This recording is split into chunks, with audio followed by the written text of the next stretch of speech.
This is Judy Sachs, and I'm interviewing Herman Kaplan, who is a refugee.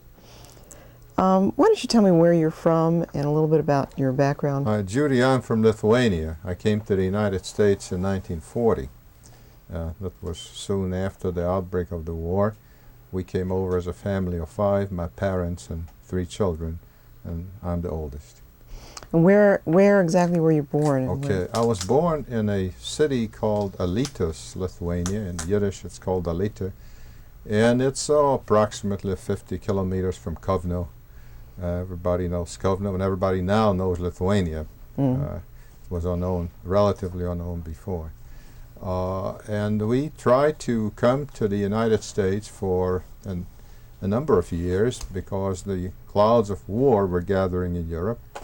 And we tried for 3 years to get an American visa to come over here. Finally, after 3 years of waiting and considerable effort, we received the American visa, and we proceeded to leave Lithuania in April of 1940. We were supposed to sail on a Swedish ship, but just a few days before we're supposed to leave, Germany invaded Denmark and Norway, and the coast was mined, and we couldn't leave, so we were still in Lithuania. At that point, there was no place to go. The only way that at that time was a possibility was to go to Italy and get a boat from Italy.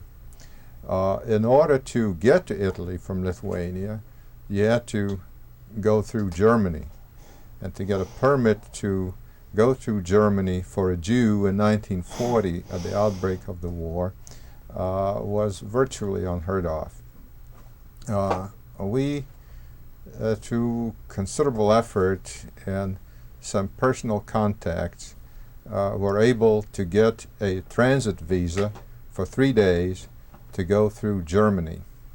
The Lithuanian passport was not labeled as a Jewish passport as it was in Germany.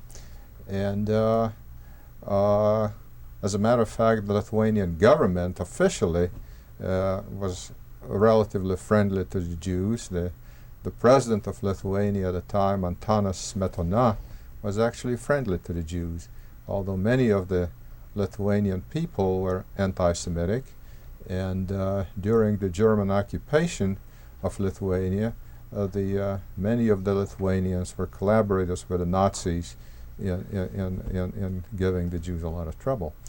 Anyway, we got our visas to go through Germany, and we came to Germany by train from Kovno, came to Memel, what is in Lithuanian called Klaipėda, and there we crossed the German border.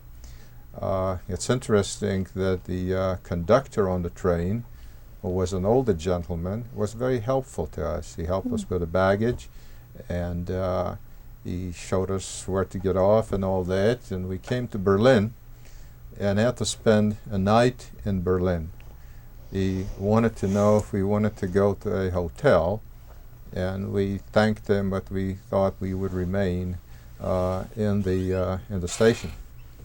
And the next morning, we got a train from Berlin and finally got to Italy. It's interesting that the German people on the train suspected that we were Jews. I recall I was 14 years old, and I remember very well when an older lady commented that we were Juden. But the Germans as individuals on the train didn't bother us at all. They were polite and nice to us. And there were a number of, quite a few of military people, soldiers on the train.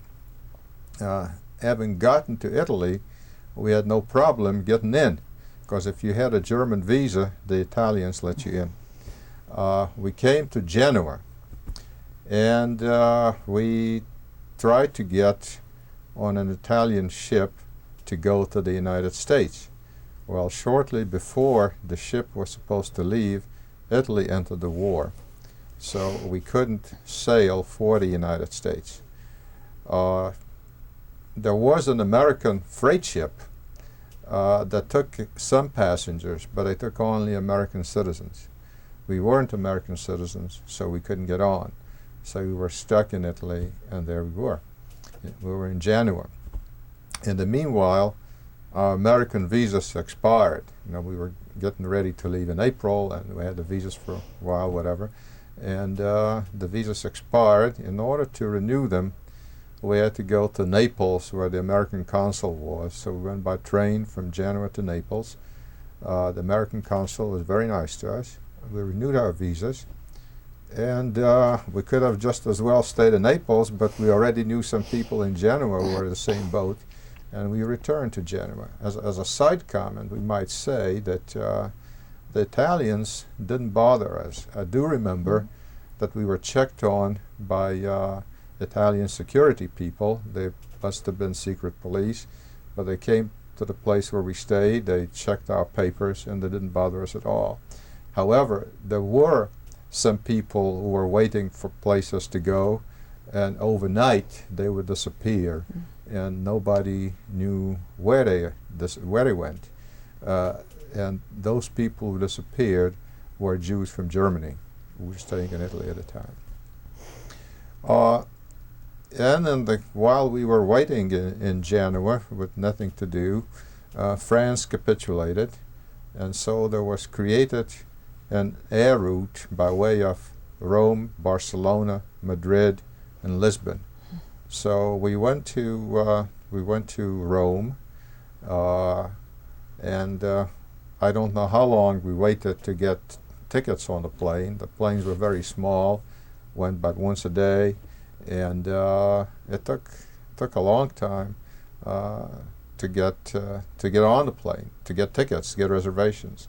It's an interesting side story on that. We had nothing else to do, and we made virtually daily trips, you know, to the airline office to see about where we stood and when we could get on. There was a certain place there where a lady was doing certain sewing, and she was seen in the window from the street. My mother struck up a conversation with her, and they sort of became friendly, so that every day she made contact with her, that they talked. Turns out that I think it was her sister who was married to a Jew, and her boyfriend was a pilot in the plane company. So she was a little helpful in getting us on the plane earlier. And we went to Barcelona. We either went directly to Madrid or stayed in Barcelona 2-3 days, I don't recall now, but we spent a few days in Spain. And I recall that one time on a Friday evening we went to services, and the services took place in a private home with no windows, and at one point the wife of the owner knocked on the door to tell us not to be so loud. Not that she didn't want the noise, it's just that she didn't want to draw attention that the service, a Jewish service, was taking place. From Madrid we flew to Lisbon, and in Lisbon we waited for a ship.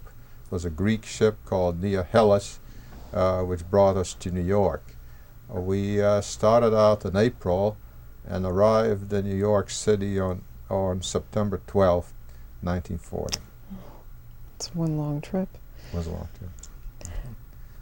Let's go back to when you were a child in Lithuania. What kinds of memories do you have growing up there? Both just memories of your childhood, memories of maybe your Jewish upbringing, or anything from that time? All right. I lived in Lithuania in a small place. Actually, I lived on a farm, which was about 3 kilometers from a city called in Lithuanian Serie, known in Yiddish as Sarai. It was a small town. The merchants, the stores in the town were predominantly Jewish. I remember there was an apothecary which was non-Jewish owned, and there were some other few non-Jewish owned stores, but the bulk of the stores there were owned by Jews. It was a nice little community, small. It had 2 synagogues. It had a Jewish school. I was educated in the Jewish school, and when it came time to go to high school, I went to the next town, Alitas, the place where I happened to be born, but that's not where we lived, and went to high school there, gymnasium. And when we left, I was in my second year of gymnasium in Alitas, Lithuania. What do you remember about the changing times? I mean, as a child, were you frightened about what was happening in Europe? What do you remember in that? How did you feel? Well, there were uneasy times. People talked about, war coming, but life in general went on at I suspect, a normal pace. I remember that in 1939, Russia made a pact with Lithuania, and Russia sent in troops into Lithuania. Lithuania, of course, had no choice, because Russia gave it an ultimatum. But the troops, when they arrived in Lithuania, were very friendly. They didn't bother the population. They were very nice. As a matter of fact, the merchants at the time had prospered from the Russian troops, because they bought jewelry and they bought items that they couldn't get in Russia, and they enjoyed them and sent them back home. About 6 months or so after the Russian troops entered Lithuania as friendly forces, Russia took over the country and installed a puppet government. Fortunately, we were gone by then, because if we still lived there, I don't think we could have gotten out. Were there a lot of people you knew who did not get out from your town? Yes, there were a lot of people who tried to get out who couldn't get out. Are they relatives or Yes, friends? I have a number of relatives who perished. They were cousins or aunts, uncles, who eventually perished in the concentration camp. You managed to get, do you think your parents had special foresight in realizing that you had to sort of work to get out early or as soon as you could? It didn't take special foresight, particularly to try to get out of Lithuania and come to the United States.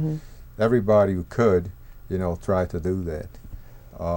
It was just a matter of luck that we were able to get out. You might, well, I might give you some background on how we came, how we got into the United States. My grandparents sponsored us. My grandfather, who lived in Poland, came to the United States at first time by the turn of the century. He left his family in Poland, and he came to the United States. He worked a number of places. First he was in New York, and then in other places, and then he returned to Poland. And after a short while, after his returning for a short while, he decided that Poland was not for him, that he wants to return to America. So he did return by himself, and he first peddled, which was the custom of the day. And then in the course of events, his brother-in-law had already been in the United States, and he was settled in a place, Eudora, Arkansas. I'm sure you don't know about Eudora, Arkansas. But, and he had a drugstore. And my grandfather went to Eudora, Arkansas, and he peddled with a horse and buggy and called on people at home. In those days, not everybody could go to the department stores to the city. And he stayed there a while, but he realized that he didn't like life in Eudora, Arkansas. So he says, where is there a place nearby that has a sizable Jewish community? So I told him, go to Memphis and go to Beale Street. and take a rock and throw a rock on Beale Street, and anywhere it drops, you'll find a Jew. So he did come to Memphis and peddled in Memphis, and then he opened a dry goods store, and then he brought over the rest of the family. Mm-hmm. Now, my mother was the oldest of 5 children, and she had just gotten married, and I don't know the ins and outs, what problems with the papers because she was married or whatever, but she remained with my father in Lithuania, and that's where I was born. You mentioned you grew up on a farm. Mm-hmm. Was your father a farmer? My father was a farmer in Lithuania, yes. So what kinds of, what did he raise? What did he do Well, there? we had cows, we chickens, we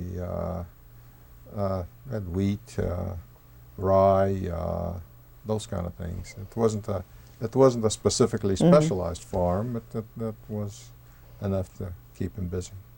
Were there a lot of Jewish farmers in that area? Or were you allowed, in other words, you were allowed to own in that particular area, there were 3 Jewish farmers with sizable farms. Mm-hmm. There were a couple of Polish people with larger farms, and then there were quite a few people with small farms in the village who just owned a small tract of land. So Jews were allowed to own Yes, land. Jews were allowed to own land in Lithuania, yes. Yeah.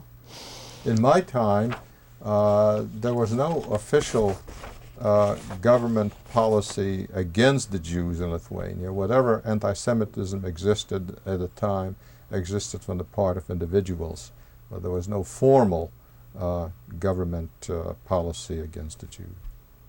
And in traveling through all the other countries, coming to the United States, in order to get the transportation or whatever, did you need large sums of money? How did it work? That's a good question. We did need money. We had some money with us. You could take out only so much, when you left Lithuania. The government allowed you only so much. We were subsidized on the road by my grandparents from Memphis. Oh, so they sent us there was money. a way to get money to you that way. Uh-huh. That's amazing. That could happen. And you then came to New York? Did you land in New York? Is that We what? landed on September 12th, 1940 in New York. My uncle, my mother's brother, met us and drove us to Memphis. For a long ride. What were your feelings when you arrived, when you knew finally you were coming to the United States? I mean, this was the last part of the trip. How did you feel? What were your expectations? Elation. Elation. Really delighted to come. Yeah. Looked forward with great anticipation.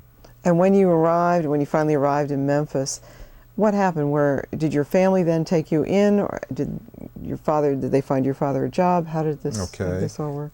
We lived for a while with my grandparents in the same house where they lived. The children went to school in Memphis, and then in the course of time, my father made contact with some of the people who we met during the trip, and a number of them settled in a place called Danbury, Connecticut. And my parents ended up in Danbury, Connecticut, where he worked, and my mother worked later also, in a hat factory in Danbury, Connecticut. This was quite a... Let me pause right Okay. Let's just take- Okay.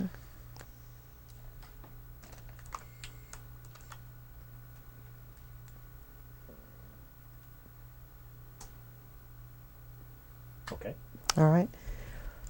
Once you were settled here, did your parents try to get other relatives out? Or did your grandparents try to get some of the other relatives out too? Or By then it was too late. mm-hmm.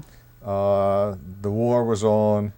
It was virtually impossible, to get anybody out. We did try specifically to bring out relatives, who left behind, but we weren't successful. And but then it was late. We barely got out in time. Yeah. As again, back to your childhood. As a child, and all these things going on around you, were you basically a happy child, or what? Yeah. What kind of Yeah. atmosphere was there? I was a happy child. We all three of us were happy children. We went to school. We did what children did Mm-hmm. now at that time. Yes. And it was a Jewish school, you said? Yes. Actually, yes. It was a Jewish school in the town called Saray. What kinds of things did you study? Do you remember kinds of studies you had? Right. Were boys and girls in the same school? Or? Boys and girls were in the same school, and we studied the normal, usual curriculum. And when you went off to gymnasium, was that again still a Jewish school, or was No, this that was a not? government school. And how, as Jews, how were you accepted in that school? Officially, well, but among the students and some members of the faculty, there was distinctly evident anti-Semitism. Mm-hmm. And evidenced by what? What kinds of? Remarks, derogatory remarks about the Jews. If, for example, some of the kids got in mischief in school, some of the administrators of the school weren't particularly interested in what kids got in mischief, only the Jewish kids. Yeah. And in traveling again through these countries, when you'd stop for a few days, as your children in a strange country and in strange cities, what did you do? Did you stay in a room, or did you explore a little bit? Well, we initially stayed in a hotel until we got to know the place better and looked for a place where we could stay cheaper than a hotel, Mm-hmm. because we were there a long time and expense mounted up. So we did manage to find places where we could stay cheaper. The people who owned those places, to us as individuals, they were very nice. So there was no discrimination in terms of Not that we were you knew. aware of. Yeah. Mm. You traveled mostly through Europe by train, and you mentioned that through Germany there were people who knew that who suspected you were Jews. It's almost inconceivable, I guess, to me to think that at that time there were not more overt feelings of anti-Semitism. I don't In know your what they were travels. thinking of, but overtly Really they didn't show any hostility towards us.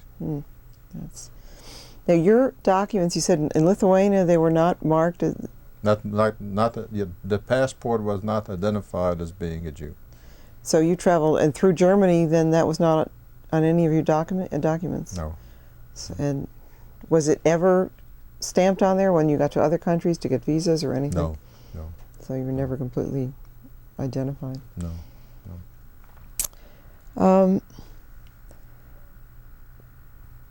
As a child here, coming here, what kind of a readjustment did you have to make to living I in didn't this speak country? any English, Mm-hmm. and so that was a little difficult. I started,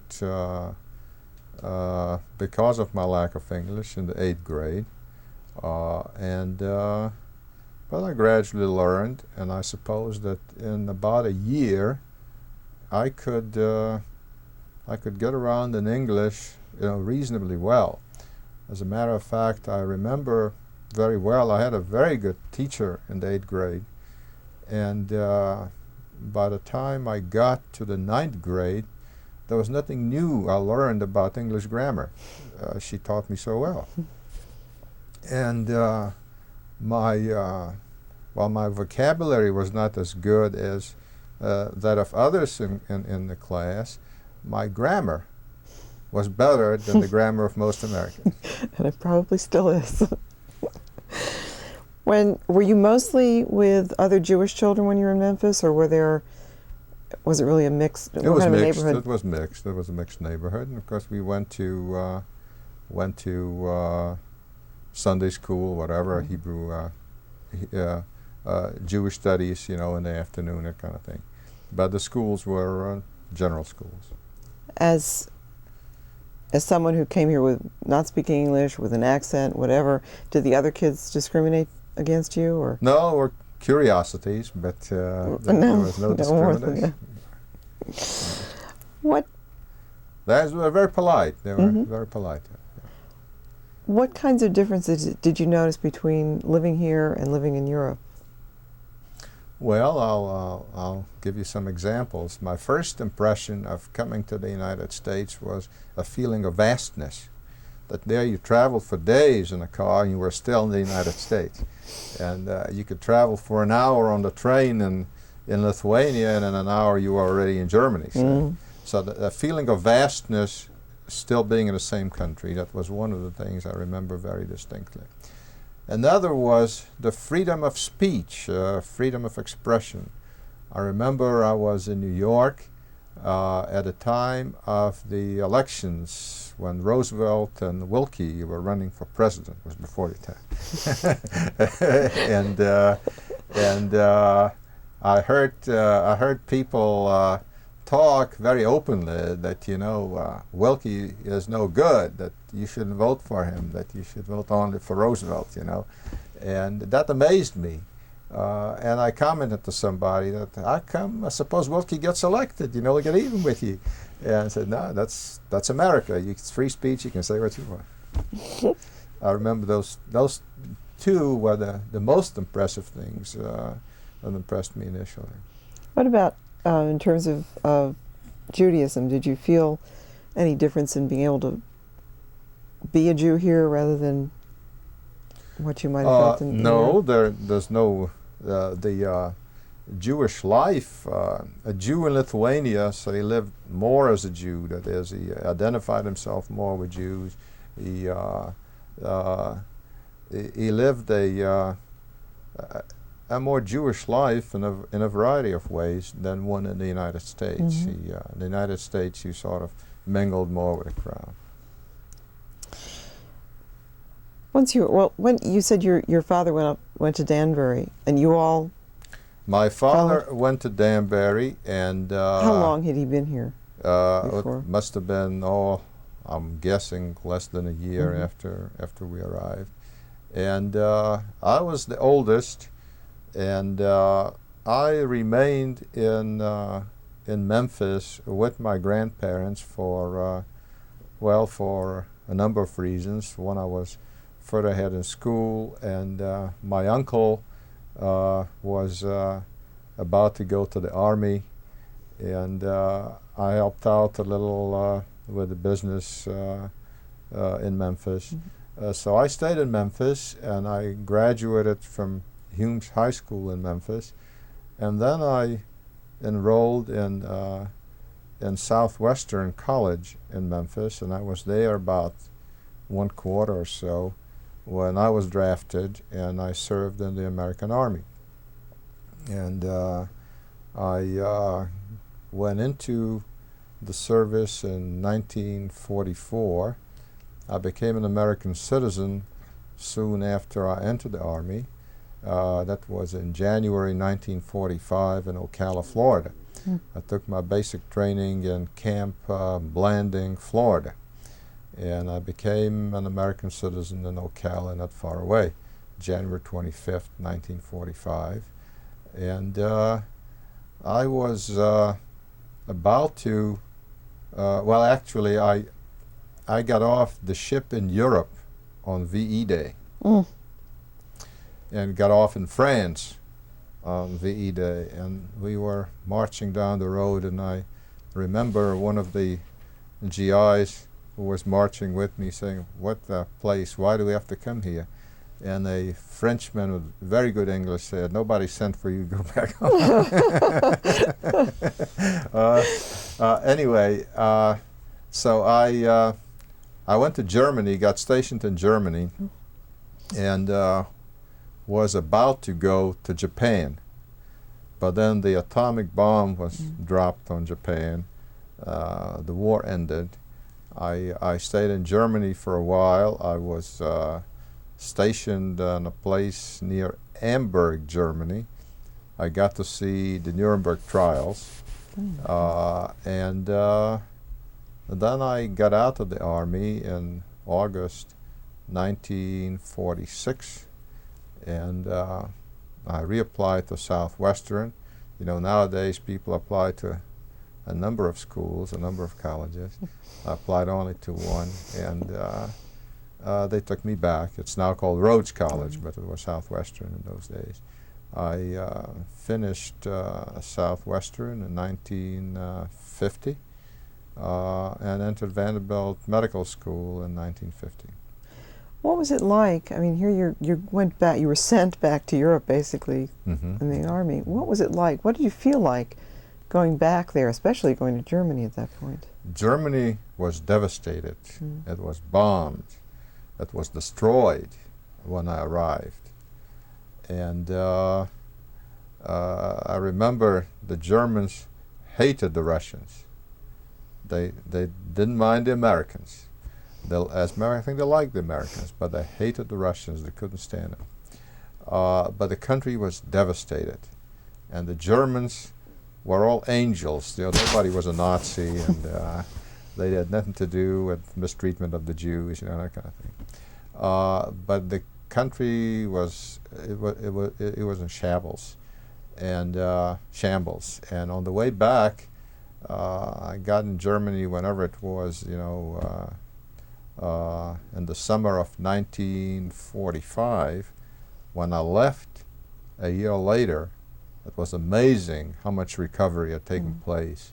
All the destroyed, the bricks of the destroyed buildings were taken away, and there were new buildings rising.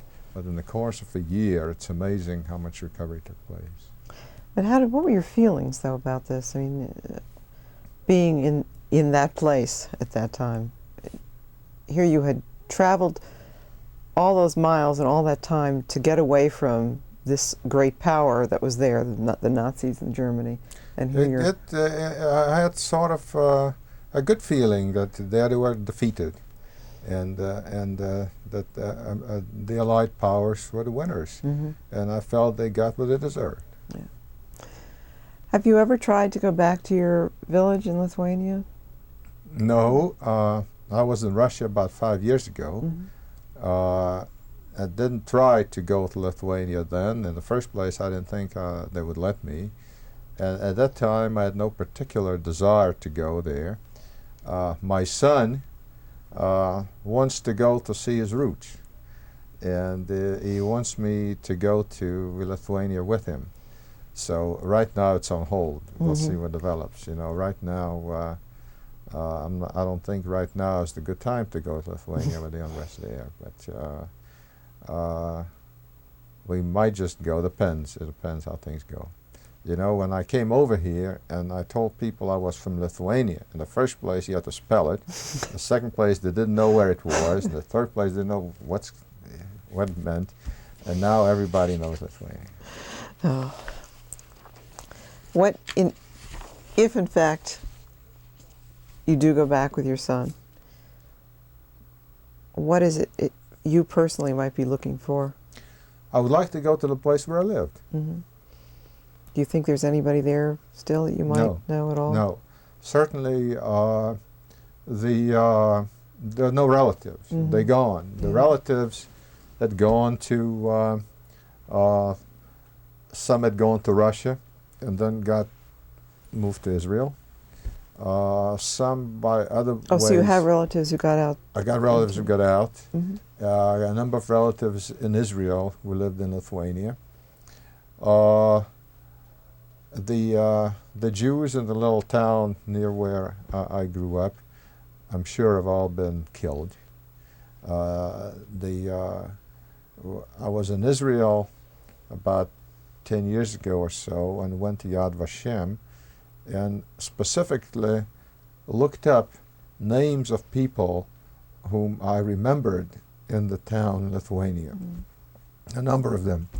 And they went to the archives and brought back information about him, and everyone I asked for to look up had been killed. And there was a lake and a forest near the place where I lived, and the word was that they marched him out in the forest near the lake and shot him. So they didn't even bother taking him off to camps. They just, Some of them were just shot. Yeah. Mm. And you have your relatives, some of them got out through Russia to Israel. To Israel, yeah.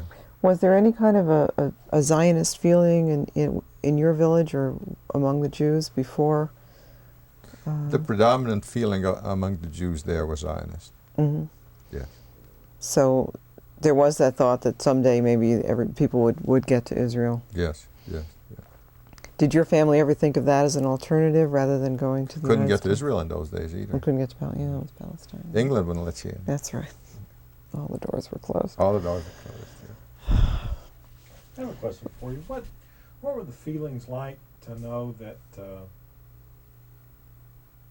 you had to flee your homeland? Was that? I'm sure you heard your parents discuss it, and then you were at the age where you kind of knew what was going on. What was that like? Well, there was a mixture of emotion. One is that you really hated to leave the place where you grew up, to leave the people with whom you were associated.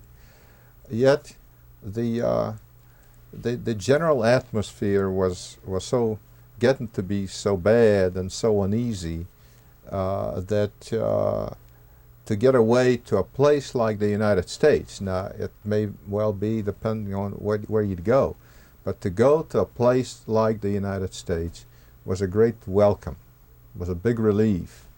And I remember when my family left, there was this mixture of emotion, bittersweet, sad about leaving everybody you knew, but at the same time, the opportunity of the United States. So it was more opportunity versus fear that you felt? And freedom. And freedom. Were you, did you feel this kind of the fear of things coming? Yes, yes, yes. So it really was a relief. Yes, it was a relief. There was a lot of tension in the air, so to speak. There got to be a shortage of basic things like soap, for example, was getting to be scarce.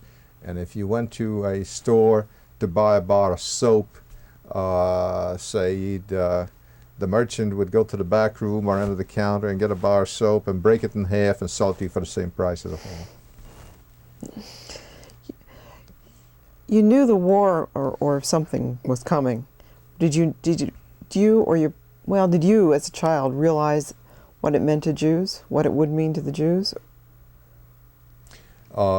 We didn't know the specifics of the ins and outs, but we did know that what's in store for the Jews was horrible. Mm-hmm. It was a general feeling. Yeah.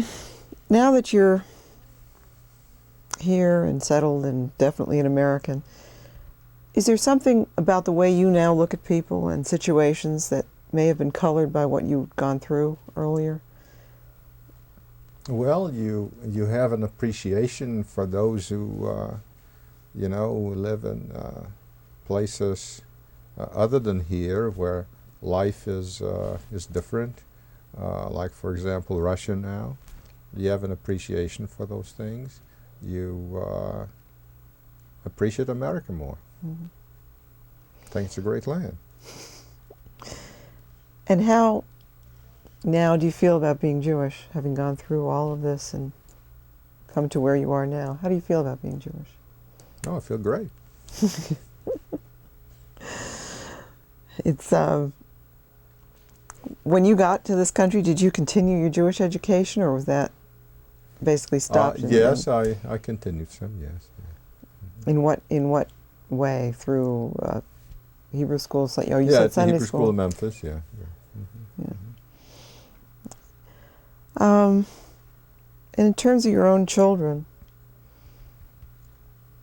in what ways has it perhaps colored the way you've raised your children, and what you've done for them? Before you answer that, let me change tape. Oh, You get okay. to think about that. Matt, you might want to refresh your Back up on that. Okay. What I was asking was did your experiences color the way you raised your children or what you taught your children about life in general?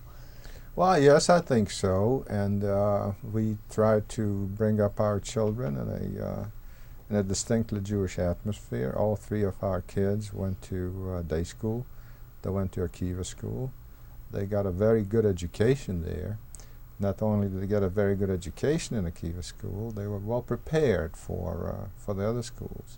One of our children went to university school from there, went to MBA, and went to Harpeth Hall, and they were very well prepared, and they were very well adjusted, and they felt very well at home with their Judaism. And your wife, was she a refugee at all? Was she? No, my wife was born in the United States. She was born in Brockton, Massachusetts, and we married in Brockton, Massachusetts.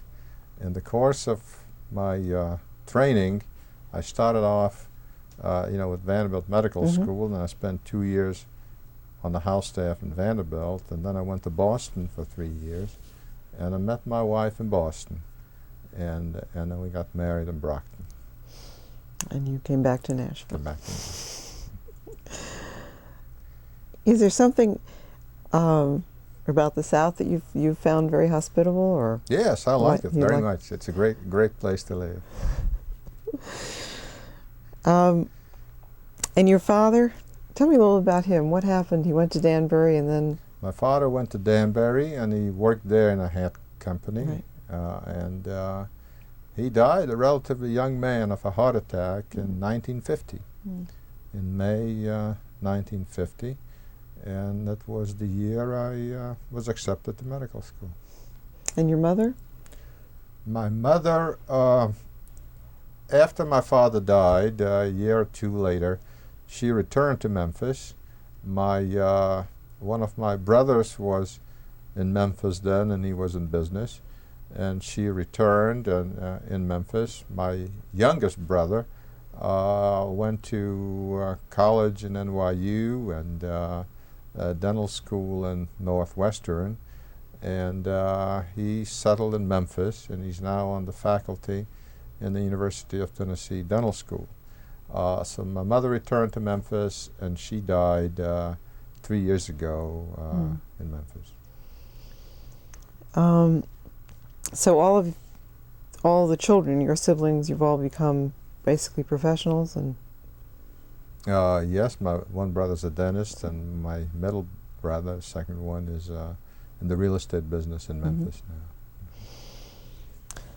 Are there any other aspects of your story that you would want to touch on or can think about that would? I think we touched on the major aspects. Just want to say that it's a great feeling to be in the United States. It's a great country. I like it here. How do you feel about two Germanys getting back together now? Well, from one point of view, politically, it's probably inevitable that this should happen. From another point of view, both from the point of view of European stability and security, and from the point of view of what might happen with anti-Semitism if a revived and powerful Germany, that certainly poses uneasy questions. So would you be, are you for or against it, or? I can't say that I'm for or against it. I think it will happen. I think it's whether I'm for or against it, I think it will happen.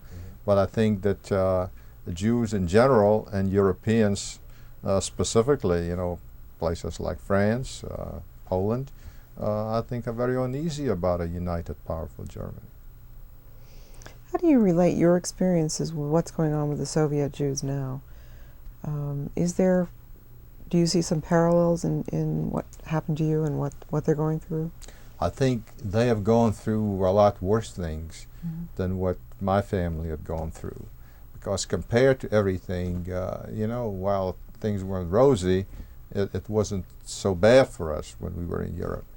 But I think the life of the Russian Jew now is much worse than what we had. And certainly, while there was anti-Semitism in Lithuania, Jewish education took place. Jews had no problem living as Jews. while the contrary is true in Lithuania, in Russia. In Russia. So that what's happening now is, I think, a lot worse than what happened when we were in Lithuania. Mm-hmm. Is there anything that you would want other people to know,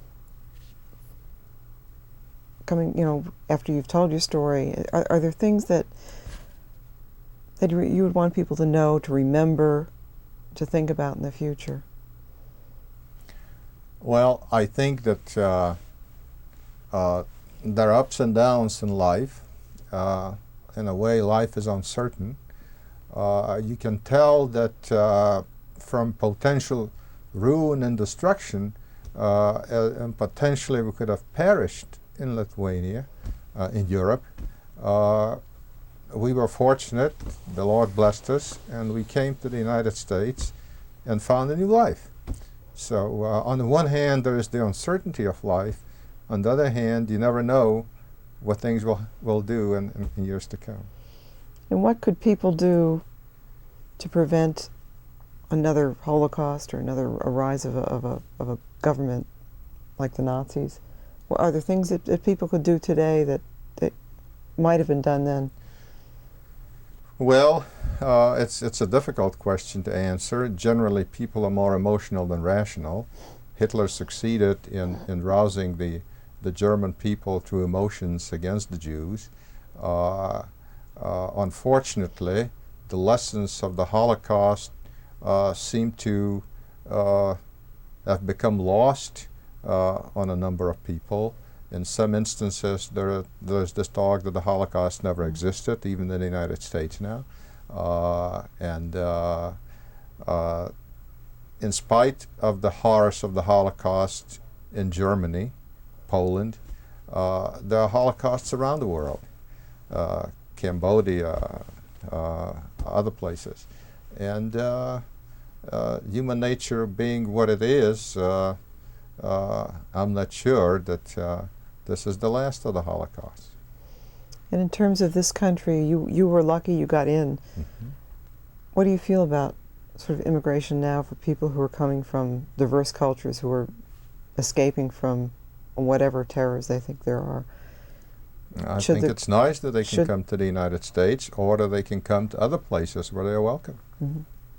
For example, in the case of the Russian Jews, going to Israel, Mm-hmm. those who can come here, whatever their choice is, I think it's fine. I think America should let them in. Okay. Unless, do you have anything else that you want to add? I thank you. Okay, I thank you. Thank you both. It was very nice.